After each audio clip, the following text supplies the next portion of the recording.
ಇದೊಂದು ಸಣ್ಣ ಕತೆ ನಾನು ಓದ್ತಾ ಇದ್ದೀನಿ. ಸಣ್ಣ ಕತೆ ಅದನ್ನು ಪುಸ್ತಕದಲ್ಲಿ ಓದ್ತೀನಿ. ನನಗೆ ಸ್ಟಾರ್ಟ್ ಮಾಡ್ತೀನಿ. ಬೇರೆಯವನ ಜೊತೆ ಇದ್ದವಳನ್ನು ನಾನು ಹೆಂಡತಿಯೆಂದು ಒಪ್ಪಿಕೊಳ್ಳಲು ರಾಮನಲ್ಲ. ಹಾಗೆ ನೀನು ಅವನ ಫ್ರೆಂಡ್ ಆಗಿರಲು ಸಾಧ್ಯವಿಲ್ಲ. ಒಂದು ಗಂಡು ಹೆಣ್ಣು ನಡುವೆ ಶುದ್ಧ ಸ್ನೇಹ ಇರಲು ಸಾಧ್ಯವೇ ಇಲ್ಲ. ಅವರು ಒಟ್ಟಿಗೆ ಇದ್ದ ಮೇಲೆ ಅವನು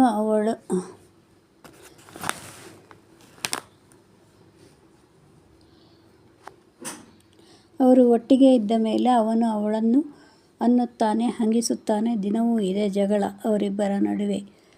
ಕೇಳಿ ಕೇಳಿ ಸಾಕಾಗಿ ಹೋಗಿದೆ. ಅವಳು ನೃತ್ಯಗಾತಿ. ಅವಳೊಡನೆ ಚಿತ್ರಗಳಲ್ಲಿ ನಾಟ್ಯ ನಟನೆ ಮಾಡಿದ್ದಾಳೆ. ಏನು ಇಷ್ಟಪಟ್ಟರೂ ಬಿಟ್ಟರೂ ಸಂಸಾರ, ಮದುವೆ ಸಂಪ್ರದಾಯ ಇದಕ್ಕೆ ಬದ್ಧಳಾಗಿಯೇ ಇದ್ದಾಳೆ. ಕೆಲವು ಗಂಡಸರಿಗೆ ವಿನಾಕಾರಣ ಹೆಂಡತಿಯ ಮೇಲೆ ಅನ್ನುತ್ತಿರಬೇಕು. ಹಾಗೆ ಅವಳದು ತಪ್ಪು ಇದ್ದರೂ ಇರಬಹುದು, ಬಿಟ್ಟರೂ ಬಿಡಬಹುದು. ಒಂದಕ್ಕೆ ನಾಲ್ಕು ಮಾಡಿ ಅನ್ನಲು ಜಗಳವಾಡಲು ಅವರಿಬ್ಬರೂ ನಿಸ್ಸೀಮರೇ. ಅವಳಿಗೆ ಒಂದೇ ಒಂದು ಕೆಟ್ಟದಾಗಿ ಅಂದರೂ ಯಾರು ಏನಂದರೂ ಅದಕ್ಕೆ ನಾಲ್ಕರಷ್ಟು ಅವರಿಗೆ ಅನ್ನುತ್ತಿರುವುದು. ಇದೇ ಅಭ್ಯಾಸ ಅವಳಿಗೆ. ಈ ಅಭ್ಯಾಸ ಅವನಿಗೆ ಹಿಡಿಸಿರಲಿಲ್ಲ. ಇದೇ ಅಭ್ಯಾಸ ಹೆಂಡತಿಯಾದವಳು ಗಂಡನ ಮಾತನ್ನು ಕೇಳಿಕೊಂಡು ತೆಪ್ಪಗೆ ಇರಬೇಕು. ಅವನು ಏನು ಹೇಳಲಿ ಮಾಡಲಿ ಸರಿ ಅನ್ನಬೇಕು. ಇಲ್ಲದಿದ್ದರೆ ಅವಳು ತನ್ನ ಹೆಂಡತಿಯೇ ಅಲ್ಲ. ನಿನ್ನ ಪಾಡು ನಿನ್ನದು, ನನ್ನ ಪಾಡು ನನ್ನದು. ಅದು ಆಗಬೇಡವೆಂದು ಆಗಬಾರದೆಂದು ಅವಳು ಕಡಿಮೆ ಇಲ್ಲ. ಹಾಗೇನಾದರೂ ಆದರೆ ನಿಮ್ಮ ಕಾಲು ಮುರಿದು ನಾನು ಪ್ರಾಣ ಕಳೆದುಕೊಳ್ಳುತ್ತೇನೆ ಅನ್ನುತ್ತಾಳೆ.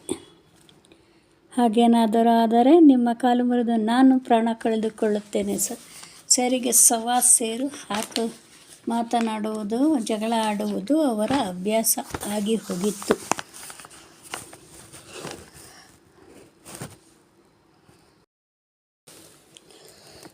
ಅವಳಿಗೆ ಜಗಳವಾಡುವುದು ಎಷ್ಟು ಗೊತ್ತಿತ್ತೋ ಅದನ್ನು ಒಂದೇ ನಿಮಿಷಕ್ಕೆ ಮರೆತು ಸಂಸಾರವನ್ನು ಸಾಗಿಸುವುದು ಗೊತ್ತಿತ್ತು. ಅದರಿಂದ ಮಕ್ಕಳು ಓದಿ ವಿದ್ಯಾವಂತರಾಗಿ ಮನೆ ತೋಟ ಅಂತ ಮಾಡಿಕೊಂಡು ಸಂಸಾರ ನಡೆಸುವುದು ನಿಲ್ಲಲಿಲ್ಲ. ಅಂದರೆ ಒಟ್ಟಿಗೆ ಅವಳು ಎಲ್ಲರೊಡನೆ ಹೊಂದಿಕೊಂಡು ಮನೆ ನಡೆಸಿದ್ರಿಂದ ಮನೆ ಆರಾಮವಾಗಿ ಸುಗಮವಾಗಿ ಸಾಗಿತ್ತು. ಆದರೆ ಇದರ ನಡುವೆ ಅವನ ಅನುಮಾನ ಬಲವಾಯಿತು. ಅವಳು ಸದಾ ಇನ್ನೊಬ್ಬನ ಜೊತೆ ನೃತ್ಯ ನಟನೆ ಅಂತ ತಿರುಗುತ್ತಿದ್ದರೆ ತಾನು ನೋಡಿಕೊಂಡು ಸುಮ್ಮನಿರಲು ಸಾಧ್ಯವಿಲ್ಲ. ಅವನ ಗಂಡಸಿನ ಅಹಂ ಒಪ್ಪಲಿಲ್ಲ.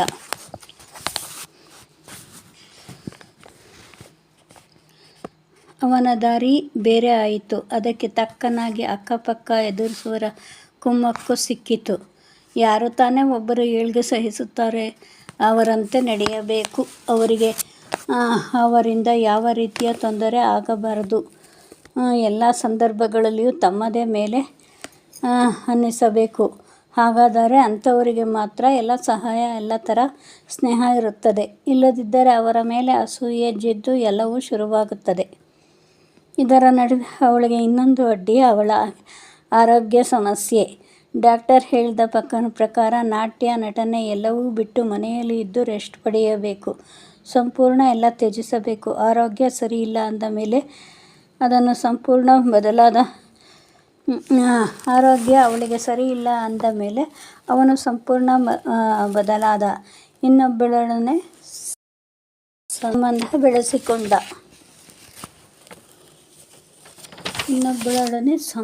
ಬೆಳೆಸಿಕೊಂಡ.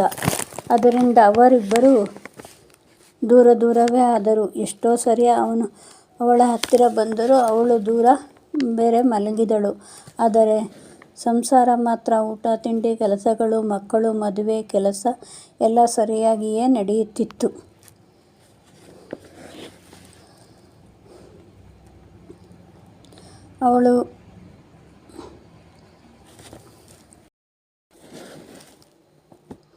ಅವಳು ಗಂಡನನ್ನು ಯಾರ ಮುಂದೂ ದೂರುತ್ತಿರಲಿಲ್ಲ. ಏನೋ ಜಗಳ ಆಡ್ತಾನೆ ಗಂಡ ಹೆಂಡ್ತಿ ಜಗಳ ಉಂಡು ಮಲಗುವ ತನಕ ಅಂತ ಅವಳು ಬೇರೆಯವರು ತಿಳಿದುಕೊಂಡರು. ಆಮೇಲೆ ಅವಳಿಗೆ ಗೊತ್ತಾಯಿತು, ಹೆಂಗಸಾಗಲಿ ಗಂಡಸಾಗಲಿ ಒಬ್ಬರ ಸಹಾಯ ಇದ್ದರೆ ಇರಬೇಕು, ಇಲ್ಲದಿದ್ದರೆ ಇರಲು ಸಾಧ್ಯವಿಲ್ಲ. ಹೊರಗಡೆ ಜನಗಳ ಬೆಂಬಲ ಸಿಗೋದು ಜನ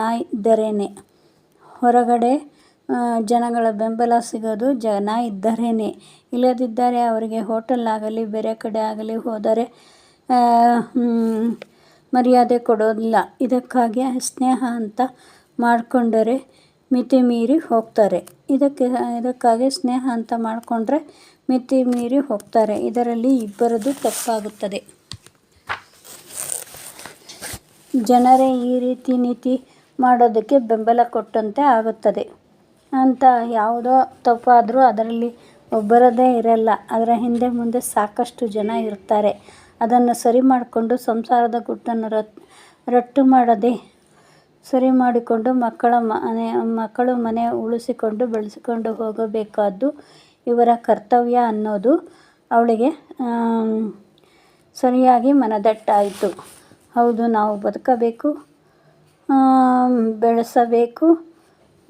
ಸ್ವಾರ್ಥ ಮತ್ತು ಪರಮಾರ್ಥ ಇದ್ದರೆ ಜೀವನ ಸಾಗೋದು, ಒಬ್ಬರೇ ಸಾಗಲ್ಲ. ಸರಿ, ಈಗ ಏನು ಆಗಬೇಕಾಗಿದೆ, ನಡೆದುಕೊಂಡು ಹೋಗಲಿ ಅಂತ ಅನುಸರಿಸಿಕೊಂಡು ಜೊತೆ ಸಾಗೋದು ಅಭ್ಯಾಸವಾಗಿ ಹೋಯಿತು.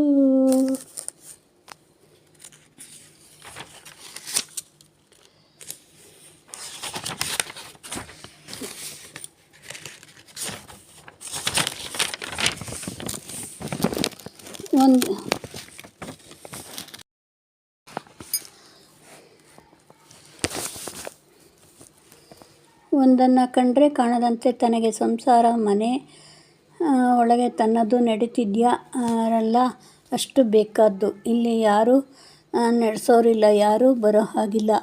ಅದನ್ನು ಅಭ್ಯಾಸ ಮಾಡಿಕೊಂಡು ನಡೆಸಿದ್ರೆ ಸರಿ. ಕಾಲ ಎಲ್ಲ ಮರೆಸುತ್ತೆ. ಸರಿ ಅಲ್ಲ ಅನ್ನೋದನ್ನೇ ಸರಿ ಅನಿಸುತ್ತೆ, ತಪ್ಪಾಗಿರೋದನ್ನೇ ತಪ್ಪಲ್ಲ ಅನಿಸುತ್ತೆ. ಒಂದು ಕಾಲಕ್ಕೆ ತಪ್ಪಾಗಿ ಕಂಡದ್ದು ಇನ್ನೊಂದು ಕಾಲಕ್ಕೆ ಸರಿಯಾಗಿ ಕಾಣಿಸುತ್ತೆ. ದೃಷ್ಟಿ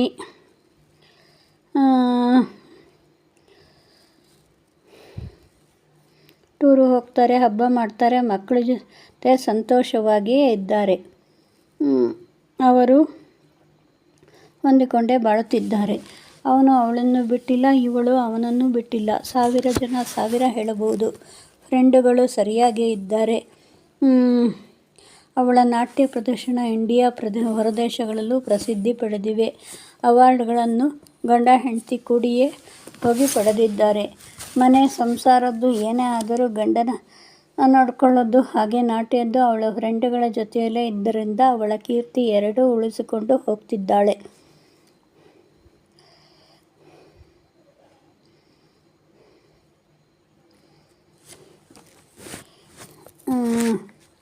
ಇಬ್ಬರಲ್ಲೂ ಇದ್ದ ಅನುಮಾನಗಳು ಎಲ್ಲ ಬಗೆಹರಿದಿವೆ. ಯಾಕಾಯಿತು, ಹೇಗಾಯಿತು? ಅವಳಿಗೂ ಉತ್ತರ ಸಿಕ್ಕಿದೆ. ಆಗ ಅವಳ ಗಂಡನಿಗೆ ಅವಳಿಗೆ ಸ್ನೇಹಿತ ಫ್ರೆಂಡ್ ಇದ್ದಾರೆ. ಫ್ರೆಂಡ್ ಆಗಿರೋರು ಈಗ ಅವಳ ಗಂಡನೇ ಅವಳಿಗೆ ಸ್ನೇಹಿತ ಫ್ರೆಂಡ್ ಆಗಿದ್ದಾನೆ. ಫ್ರೆಂಡ್ ಆಗಿರೋಕ್ಕೆ ಯಾಕೆ ಸಾಧ್ಯವಿಲ್ಲ ಅಂತ ಅವನಿಗೂ ಅಷ್ಟೇನೋ ಗೊತ್ತಾಗಿದೆ. ಫ್ರೆಂಡ್ ಆಗಿರೋಕ್ಕೆ ಯಾಕೆ ಸಾಧ್ಯವಿಲ್ಲ ಅನ್ನೋದು ಅವನಿಗೂ ಗೊತ್ತಾಗಿದೆ. ಆದರೆ ಅದೇ ಹೇಳೋದು ಸಮಾಜ. ಫ್ರೆಂಡು ಗಂಡನೇ. ಅದೇ ಹೇಳೋದು ಸಮಾಜ. ಫ್ರೆಂಡೇ, ಗಂಡನೇ. ಹೆಣ್ಣು ಅನ್ನಿಸ್ಕೊಂಡವಳು ಎಷ್ಟರಲ್ಲಿರಬೇಕೋ ಅಷ್ಟರಲ್ಲಿ ಇರಬೇಕು. ಹೆಣ್ಣು ಅನ್ನಿಸ್ಕೊಂಡವಳು ಎಷ್ಟರಲ್ಲಿರಬೇಕೋ ಅಷ್ಟರಲ್ಲಿರಬೇಕು. ಏನೇ ಆದರೂ ಡಿಫೆನ್ಸ್ ನೀತಿ ಸಂಪ್ರದಾಯ ಹಾಕಿದ ಗೆರೆ ದಾಟಬಾರದು. ಏನೇ ಆಗಿದ್ರೂ ಸಂಪ್ರದಾಯ ಹಾಕಿದ ಗೆರೆ ದಾಟಬಾರ್ದು. ಕೊನೆಗೆ ಅವಳ ಮಗಳಿಗೆ ಹೇಳುತ್ತಿದ್ದು ಅವಳು ಇದೇ ಮಾತೆ. ಏನೇ ಆದರೂ ಸಂಪ್ರದಾಯ ತಕ್ಕನಾಗಿ ಬದ್ಧವಾಗಿ ನಡೆದುಕೊಳ್ಳಬೇಕು. ಅದೇ ಮಾತು ಅವಳ ಮಗಳಿಗೆ ಹೇಳುತ್ತಿದ್ದಿದ್ದು. ಕೊನೆಗೆ ಅವಳು ಹೆಣ್ಣು ಫ್ರೆಂಡ್ ಅಂತ ಸಲಿಗೆಯಿಂದ ಇರಬಾರ್ದು. ಆದರೂ ಮದುವೆ ಆದ ಮೇಲೆ ಗಂಡನೇ ಫ್ರೆಂಡ್, ಗಂಡನೇ ಗಂಡ ಅಂತ ಸಂಸಾರ ಸಾಗಿಸಬೇಕು. ಇದನ್ನೇ ಎಲ್ಲರೂ ಹೇಳೋದು. ಎಲ್ಲ ಹೆಣ್ಣುಮಕ್ಕಳಿಗೂ ತಾಯಿ ಹೇಳೋದು ಇದೇ ಮಾತು. ರಾಮಾಯಣದ ಕತೆ ಥರ ಉಳಿಸಬಹುದು, ಉಳಿಯೋಲ್ಲ. ಸಾಕು, ಇಷ್ಟೇ.